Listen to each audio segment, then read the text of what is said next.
et bienvenue sur ma chaîne. Le projet que je vous propose cette semaine, c'est cet étui pour mettre une carte cadeau. Effectivement, c'est bientôt la fête des pères et du coup, j'ai pensé que éventuellement ça pourrait être une bonne idée de carte à offrir pour cette occasion-là. Bien que le décor que j'ai choisi soit peut-être un petit peu plus féminin que masculin. D'ailleurs, n'hésitez pas à me dire en commentaire si vous trouvez que ça peut être approprié pour la fête des pères. C'est un décor que j'ai fait à partir de la nouvelle collection qui s'appelle Élégance naturelle et où vous verrez il y a de nombreux papiers. L'intérieur se présente tout simplement, je n'ai pas rajouté trop de fioritures pour justement qu'elle soit un peu mixte. Et le principe, c'est que quand vous actionnez la petite tirette sur le côté, deux volets s'ouvrent et laissent apparaître une carte cadeau ou un message ou une carte de visite, ça c'est à l'envie. La carte est simplement maintenue par deux petites fentes qui sont réalisées dans le panneau. Et il vous suffit d'actionner en avant et en arrière la tirette et les volets s'ouvrent. Ils sont aimantés l'un à l'autre pour permettre leur meilleure fermeture. Voilà, si vous aussi vous avez envie de réaliser cet étui à carte cadeau, suivez-moi. Et comme d'habitude, vous retrouverez tous les plans de découpe et de marquage ainsi que la liste des courses nécessaires pour ce projet sur mon blog, dont je vous remets aussi le lien en barre d'infos. Pour réaliser cette carte, vous allez avoir besoin d'un morceau de papier cartonné de la couleur Mystérieuse Brume, qui est une nouvelle couleur qui fait partie des Incolor de cette année, et qui est légèrement bleu-gris, et qui mesure 21 cm par 18, et nous allons faire une marquer un pli en son milieu à 9 cm.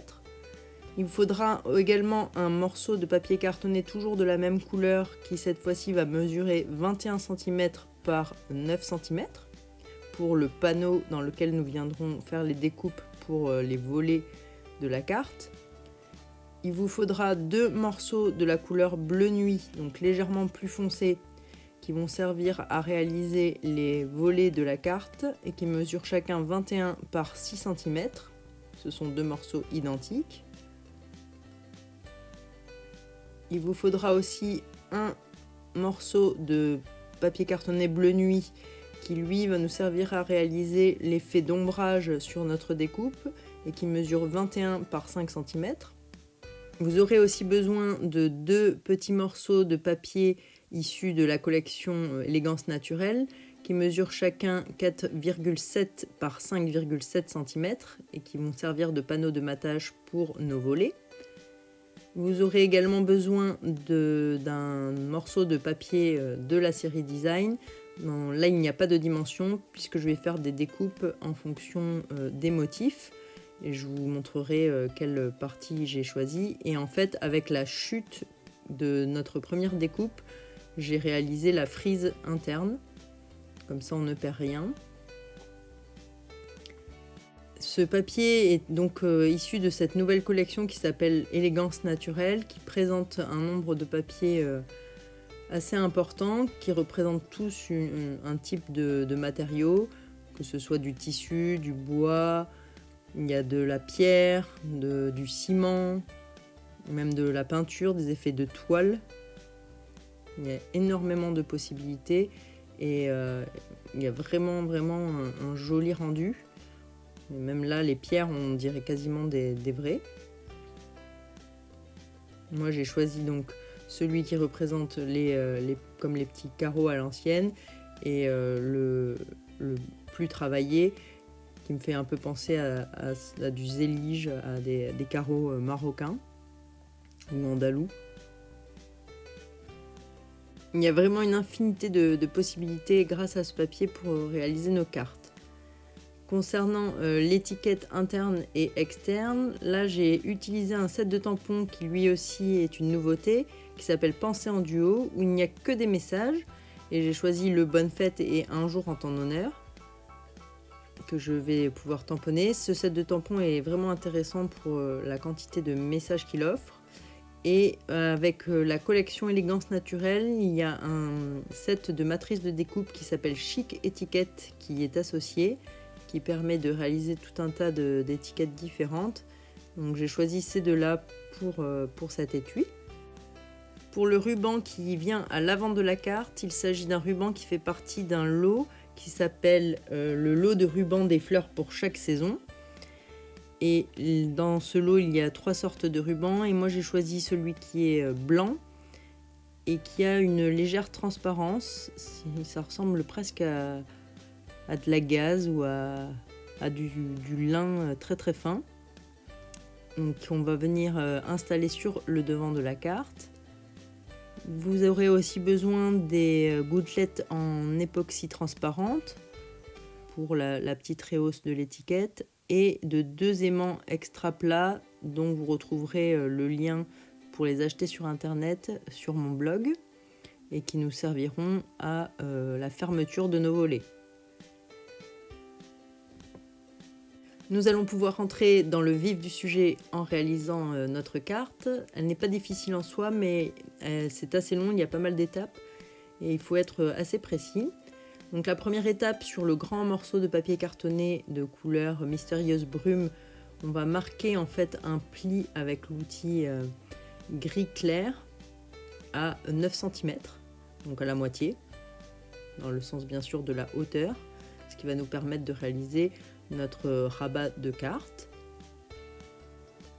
Nous prenons ensuite les 2 morceaux identiques en couleur bleu nuit qui mesurent 6 par 21 et on va faire une première marque sur l'un d'eux à 5 cm de manière à réaliser une ligne à cet endroit-là.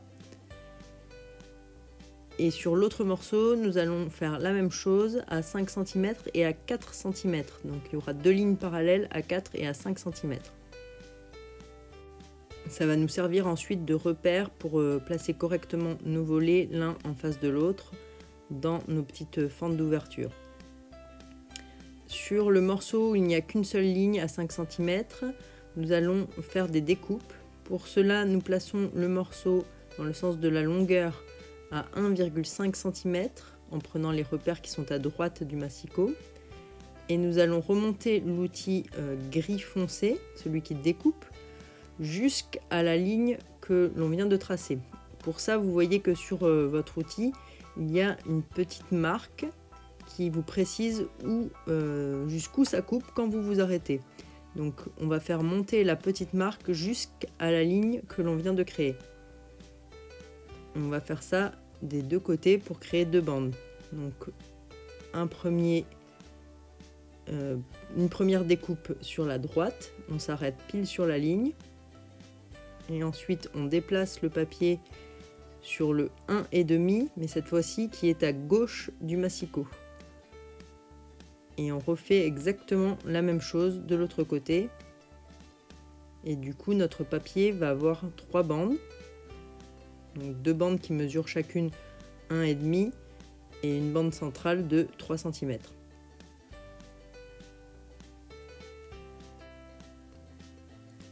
Pour l'autre bande, celle avec les 2 lignes parallèles, on va refaire exactement la même opération en remontant jusqu'à la première, c'est-à-dire celle qui est à 4 cm du bord. Donc on place notre papier à 1,5 cm sur les marques de droite du massicot et on remonte notre outil jusqu'à 4 cm. Et on fait la même chose en décalant notre papier de l'autre côté à 1,5 cm sur les marques de gauche et rebelote. On remonte notre outil jusqu'à 4 cm. Et on obtient là encore un morceau où il y a 3 bandes, 2 qui mesurent 1,5 de large et une centrale de 3 cm. On va reprendre notre panneau mystérieuse brume qui mesure 21 par 9 cm. Et là aussi on va faire des marques au crayon à papier. Donc une première marque à 5 cm d'un des bords. Et on vient créer une ligne qui fait toute la largeur et on mettra des repères ensuite sur cette ligne. Donc on va mettre des repères à 1,5 et 7,5.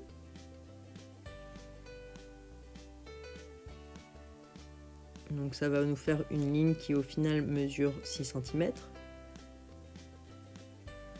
Et sur l'autre bord, nous allons créer une ligne exactement de la même manière, mais cette fois-ci à 6 cm.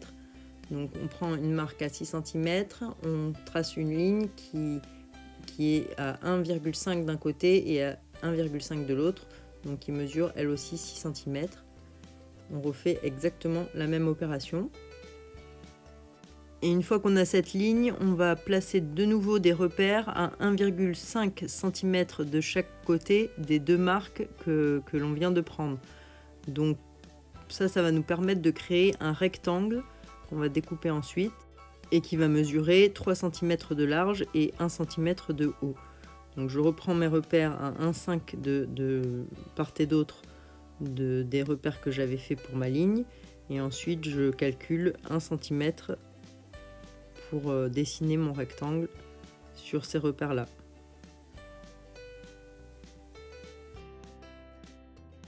Ensuite, grâce à un cutter de précision, je vais redécouper les lignes que je viens de tracer, exactement de la même épaisseur pour celle de gauche. Et pour celle de droite, je repasse sur la ligne entièrement, ainsi que tout le contour du rectangle que l'on vient de dessiner. Et on pourra enlever le petit morceau de rectangle qui va tomber.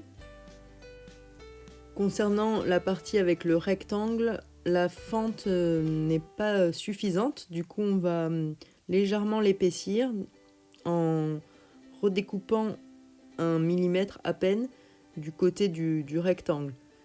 Donc on vient avec le cutter et on enlève une toute petite tranche supplémentaire pour laisser plus de liberté à l'ouverture, et le mécanisme fonctionnera mieux si on fait ça que si on ne désépaissit pas. On va reprendre maintenant nos deux bandes de papier bleu nuit qui vont nous servir de volets, et on va les installer dans les incisions que l'on vient de faire en les mettant à ras de l'incision, c'est-à-dire que les deux marques que l'on a prises, les deux lignes que l'on a créées à 5 cm doivent être juste à ras des incisions. On installe correctement les deux volets face à face, et une fois que ceux-ci sont bien en place, on peut rabattre le panneau de gauche et marquer le pli. Avec le plioir, il faut bien marquer le pli. Concernant le volet de droite, on va le ressortir de l'incision et on ne va marquer le pli que sur la bande qui se trouve au milieu, la bande centrale. On marque le pli sur la ligne qui est à 4 cm, la plus proche du bord. Et pour les deux bandes externes, on fait la même chose, mais cette fois-ci on marque le pli sur la ligne qui se trouve à 5 cm, donc la plus éloignée. Il y aura un petit écart de 1 cm, ce qui va permettre au mécanisme de fonctionner correctement. N'hésitez pas à vraiment bien marquer les plis parce que c'est important pour que le mécanisme fonctionne comme il faut. On peut réinstaller notre bande de droite dans l'incision que l'on avait faite. Et cette fois-ci, on va de nouveau très bien positionner les deux volets pour qu'ils soient parfaitement alignés l'un par rapport à l'autre. Et une fois qu'on a fait ça, on peut même installer un petit morceau de washi tape de manière à les maintenir en place l'un face à l'autre. Ensuite, on peut retourner notre base de carte et avec de la colle, on va venir coller les bandes les plus fines de part et d'autre. Pour ça, on n'a pas besoin de toute la longueur, donc on recoupe à peu près à la moitié du rectangle central. Peu importe la dimension, il n'y a pas de dimension exacte, simplement on n'a pas besoin de toute cette longueur-là. Et avec la colle multifonction, on va coller les bandes de droite et de gauche.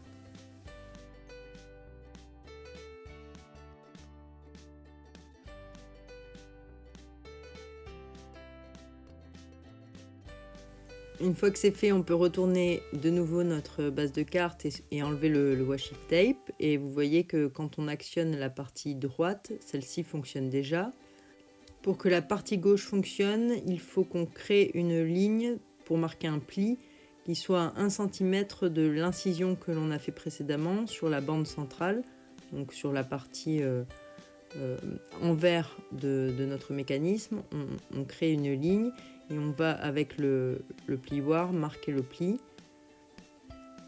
pour s'assurer que celle-ci se plie correctement. On vérifie qu'elle soit bien alignée avec l'autre, et c'est ce pli qui, lorsque l'on va tirer sur la bande, permettra au volet de s'ouvrir. Donc là, quand on maintient les deux bandes ensemble et qu'on tire dessus, on voit déjà que les deux volets s'ouvrent l'un en même temps que l'autre.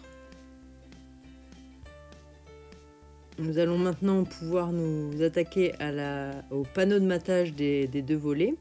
Donc pour ça, on reprend les deux petits morceaux qui mesurent chacun 5,7 par 4,7 cm. Je passe un petit coup de Stamping Right couleur bleu nuit tout autour pour une plus jolie finition. Et on va pouvoir coller le panneau de matage du volet droit en premier, du volet gauche, parce que sur le volet droit, on va devoir refaire une petite découpe pour que ça ne gêne pas le mécanisme. Alors toujours la même chose, notre panneau est un petit peu plus petit que notre volet de manière à pouvoir laisser un liseré tout autour.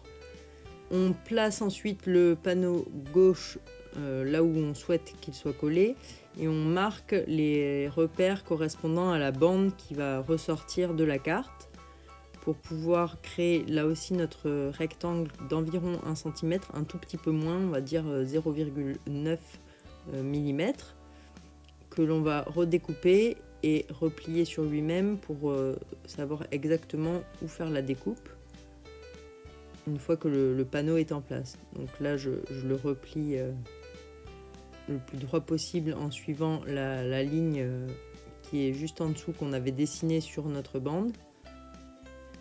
Et ensuite je vais tout simplement au cutter enlever cette partie de morceau, car si on la laisse, elle vient buter sur l'ouverture de notre base de carte et elle empêche l'ouverture correcte des volets. Je repasse un petit coup de bleu nuit sur la découpe que je viens de faire pour que tout soit bien assorti, et ensuite avec ma colle de précision, je viens coller mon panneau sur mon volet en m'assurant bien que l'ouverture soit parfaitement alignée avec la bande qui ressort de ma carte, de manière à ce que rien ne gêne et que mon mécanisme fonctionne tout à fait comme il faut. Nous allons pouvoir nous attaquer au décor de la carte. Pour ça, j'ai donc utilisé le papier de la série Design. J'ai repéré les motifs qui m'intéressaient. Donc pour le devant de la carte, c'était les deux grandes volutes et le carré central. Et du coup, ça m'a donné une chute. Donc je suis venue découper un petit peu plus loin que la découpe qui vient sur l'avant de la carte, de manière à avoir la longueur nécessaire, les 21 cm. Là aussi, je vais passer un coup de Stamping Right tout autour pour qu'il n'y ait plus rien qui dépasse et que la finition soit jolie. Et ensuite, je reprends mon morceau de papier bleu nuit qui va me servir à créer cette sorte d'ombre sous ma découpe. Et je vais pouvoir prendre mes repères pour le découper à l'identique. Tout d'abord, je recoupe mon papier design parce qu'il est un petit peu trop long, donc on le recoupe à 21 cm. Je voulais juste m'assurer que les motifs tombent là où je le souhaitais. Donc ça, c'est en fonction de la découpe que vous aurez faite. Il faudra regarder quel motif tombe à quel endroit sur votre carte. Je passe là aussi un petit coup de Stamping Right et ensuite je viens placer cette frise sur mon morceau de papier bleu nuit en laissant un léger espace en haut qui va me permettre de faire mon décalage par rapport à ma découpe. Donc il s'agit de quelques millimètres, 2 mm environ. Et une fois que mon papier est bien positionné, à l'aide d'un crayon à papier tout simplement, je reprends la marque de mon dessin et que je viendrai ensuite découper au ciseau tout bêtement.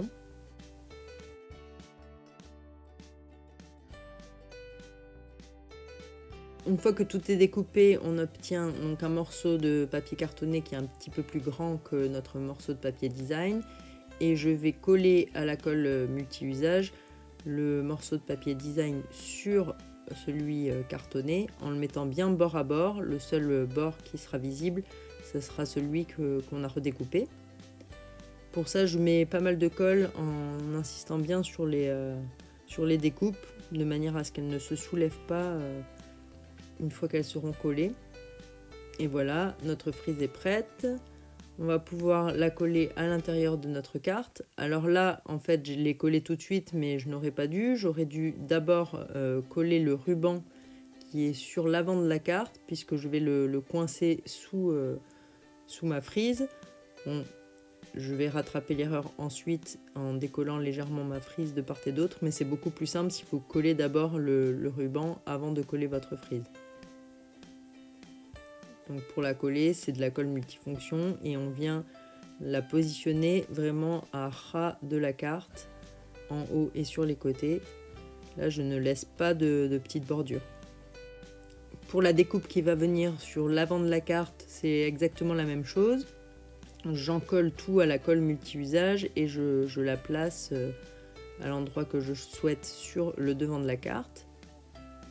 Et c'est là bien sûr que je m'aperçois que j'ai oublié de coller mon ruban. Donc avec le plioir, je vais soulever légèrement une partie de la frise que j'ai déjà encollée et qui est déjà très bien collée, de manière à pouvoir juste glisser mon morceau de ruban dessous et que ça soit plus joli.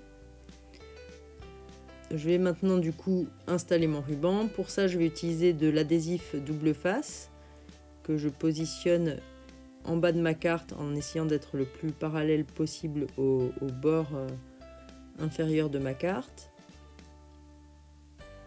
Donc le plus simple, quand on n'oublie pas de coller d'abord le ruban et non pas la frise, c'est de faire un peu revenir l'adhésif vers l'intérieur de la carte, comme ça on est sûr de bien coller le ruban. Là je ne l'ai pas fait parce que c'est moins accessible, mais je coupe un morceau de ruban à la largeur que je souhaite, à la longueur que je souhaite, pardon, et je fais simplement rentrer les deux petits bouts supplémentaires à l'intérieur en rajoutant de la colle. Donc je recoupe un petit peu, c'était un petit peu trop long, et grâce à mon plioir, je vais rentrer le petit bout supplémentaire sous ma frise.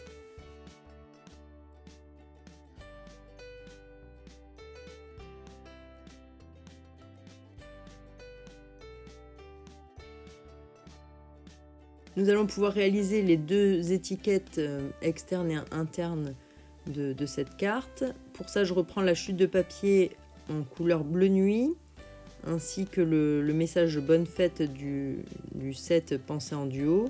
Celui-ci, je vais l'embosser, donc je l'ancre à la Versamark et je le tamponne directement sur mon papier. Je le recouvre ensuite de la poudre à embosser blanche et je chauffe le tout avec mon pistolet chauffant. Je vous remets le i de ma technique de l'embossage à chaud, mes explications dans une précédente vidéo, juste en haut de votre écran. Donc voilà notre message qui est embossé. Pour la découpe du message, j'ai utilisé donc les matrices de découpe qui sont de la collection Élégance Naturelle et je positionne ma matrice en la maintenant avec du washi tape pour la passer dans la Big Shot.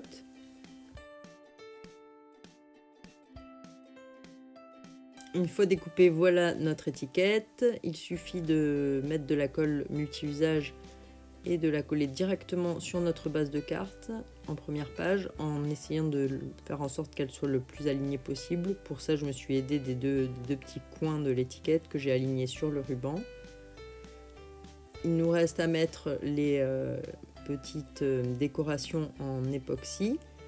Donc j'ai choisi la plus petite taille et je les place de part et d'autre de mon message, juste sur le petit coin de l'étiquette.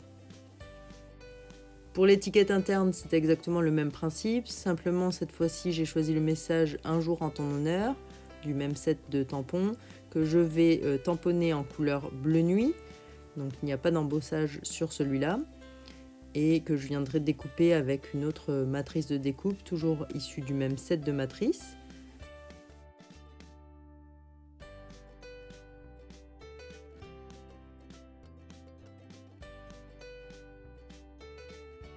Une fois passé dans la Big Shot, voilà le message que vous obtenez.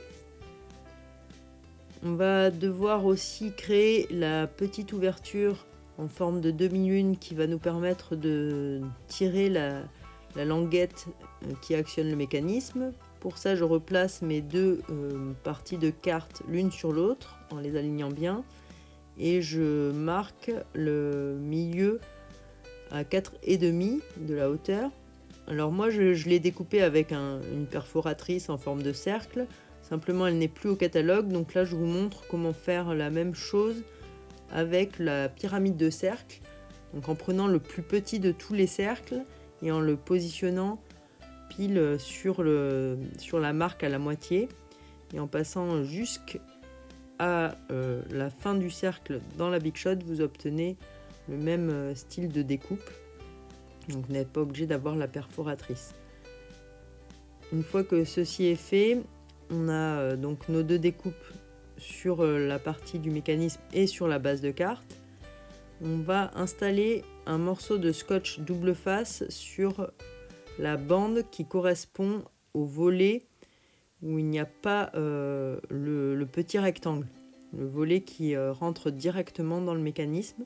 Donc tout au bout de la bande, on installe un morceau de scotch double face et on va coller cette bande sur l'autre en la tirant au maximum. Donc on s'assure que le pli qu'on a réalisé à 1 cm est bien à plat et que la bande est bien alignée par rapport à l'autre. Et une fois que tout est bien en place, on peut coller notre bande sur l'autre, juste avec le petit morceau de scotch. Pour faire ça, bien sûr, il faut que les deux volets soient ouverts sur l'envers de la carte. Et une fois qu'on les referme, on obtient notre mécanisme qui fonctionne et nos deux volets qui s'ouvrent correctement. Pour installer notre mécanisme sur la base de carte, j'avais pensé au début à mettre des Stamping Dimensional, mais il se trouve qu'entre temps j'ai reçu cette nouveauté qui sont des mousses adhésives, donc qui se présentent sous forme de carrés qui sont adhésifs des deux côtés. Donc j'ai décidé de découper des bandes pour pouvoir rehausser en fait ma partie de mécanisme et faire en sorte que quand je tire sur ma tirette, le pli puisse bien être manipulé. Donc il ne faut pas qu'on colle à la colle multifonction, sinon ça sera trop près de la base de carte et ça ne fonctionnera pas. Donc j'installe des bandes tout autour. Et j'en ai pas mis là, mais je vous conseille quand même peut-être d'en mettre. C'est de mettre quand même une bande entre le bord gauche et la partie de bande qui est repliée. Comme ça surélève, ça évite que en tirant sur le mécanisme, ça vienne s'aplatir à ce niveau-là. Bon, j'en ai pas mis et ça fonctionne, mais je pense que ça peut fonctionner encore mieux si on rajoute juste une petite bande après la bande qui se replie. Alors une fois que nos bandes sont en place, on vient simplement enlever les protections et coller la base de carte. Mais normalement, avant de faire ça, on fait nos petites incisions pour pouvoir placer notre carte cadeau, chose que j'ai oublié de faire avant de coller. Donc je vais faire un petit peu plus loin. Donc si vous voulez voir, vous pourrez voir ça un petit peu plus loin. Mais faites-le avant, ça sera beaucoup plus simple. Donc là, pour coller ensuite, il suffit de bien aligner la carte sur la base de carte et d'installer, tout simplement de presser pour que la mousse adhésive se colle. Donc maintenant, je réalise que je n'ai pas fait les incisions, chose que je fais. Donc on choisit la carte cadeau que l'on veut et on prend la mesure pour pouvoir réaliser nos deux petites entailles qui soit légèrement en diagonale, de manière ensuite à pouvoir insérer la carte. Comme j'ai oublié de faire les entailles avant, je n'ai pas trop insisté avec mon cutter pour ne pas entamer la base de carte, mais sinon vous faites une entaille beaucoup plus précise et avec votre plioir vous la soulevez légèrement, ça permet de rentrer la carte beaucoup plus facilement. On va pouvoir positionner notre étiquette sur nos volets. Pour ça, on va reprendre nos deux aimants. Et là, il n'est pas nécessaire de les décoller l'un de l'autre, il suffit simplement de mettre un mini point de colle sur les deux faces, donc un de chaque côté, et de venir positionner l'aimant là où on souhaite le mettre sur notre étiquette, ou sur ce que vous aurez choisi qui ferme vos volets. Alors il ne faut pas choisir quelque chose qui soit trop gros ou trop lourd, sinon ils auront plus de mal à se refermer. Et avant de recoller l'étiquette sur les volets, on place de l'autre côté des aimants juste un stamping dimensional qui va nous permettre de rattraper en fait la hauteur des deux aimants. Et ensuite on positionne l'étiquette là où on veut et on appuie un peu fort et elle est en place. On peut maintenant manipuler notre mécanisme pour s'assurer qu'il fonctionne bien. Il faut parfois le manipuler plusieurs fois pour qu'il prenne le pli. Mais nos volets fonctionnent comme il faut. Il nous reste simplement à recouper la tirette, donc juste à ras de l'ouverture. Et notre carte est terminée. Voilà, je suis plutôt contente du résultat final avec cet effet surprise où on ne voit pas tout de suite la carte cadeau apparaître et ce décor qui est somme toute minimaliste mais qui du coup passe un petit peu partout. Alors je suis désolée, j'ai un petit peu abîmé la carte là sur le coin gauche parce qu'elle est tombée, je ne m'en suis pas rendu compte et j'ai marché dessus. J'espère que vous ne m'en voudrez pas trop et j'espère surtout que ce projet vous aura plu. Si c'est le cas, n'hésitez pas à me laisser un petit pouce en l'air ou à vous abonner à ma chaîne. Moi, je vous dis à la semaine prochaine et surtout, prenez soin de vous.